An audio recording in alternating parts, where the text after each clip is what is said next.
அறிவிக்குமாறு கட்டளை.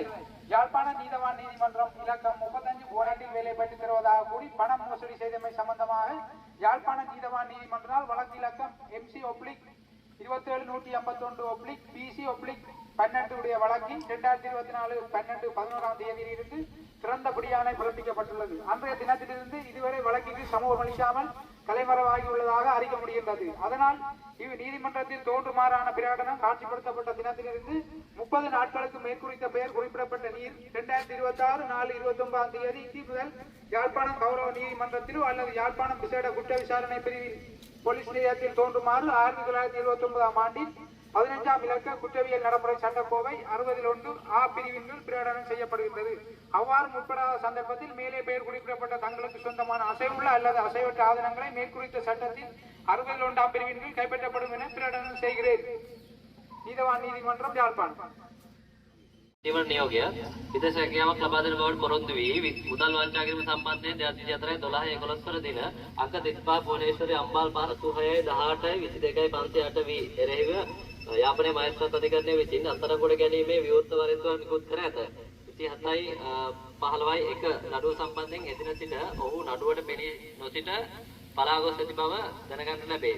එබැවින් ඉහත නම් සඳහන් පුද්ගලයාට 1979 අංක 15 දරන අපරාධ නිදා සංග්‍රහයේ 61 වන වගන්තිය යටතේ මෙම අධිකරණයේ පෙනී සිටීමේ දැන්වීම් ප්‍රදර්ශනය කර දින සිට දින 30ක් ඇතුළත 2026/4/29 වන දින හෝ ඊට පෙර ගරු අධිකරණය ගරු යාපනයේ අධිකරණය හෝ යාපන විශේෂ අපරාධ විමර්ශන අංශයේ පොලිස් ස්ථානයේ ඉදිරියේ පෙනී සිටින ලෙස මෙන් නියෝග කර නුලැබේ.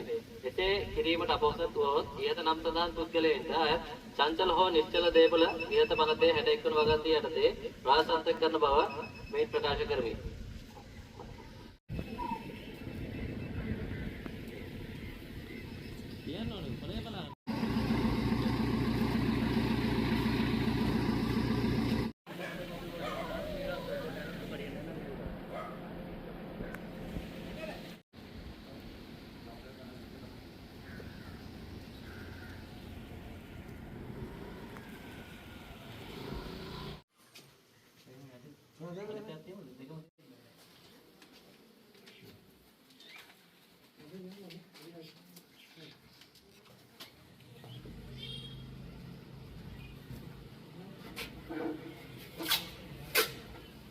அறிவித்தல் 1979 ஆண்டில் 15ஆம் இலக்க குற்றவியல் நடைமுறை சட்டக்கோவை 61 பிரிவின் கீழ் நீதிமன்றத்தில் தோன்றுமாறு கட்டளை.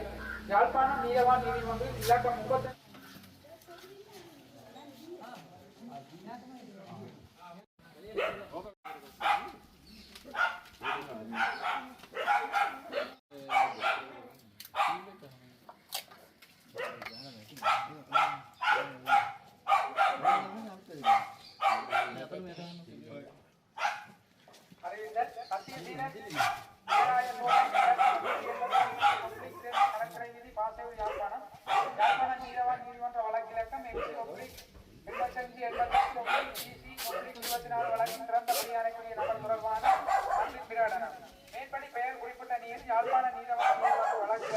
மேலதிக செய்திகளுக்காக எமது யூடியூப் தளத்தை சப்ஸ்கிரைப் செய்யுங்கள்.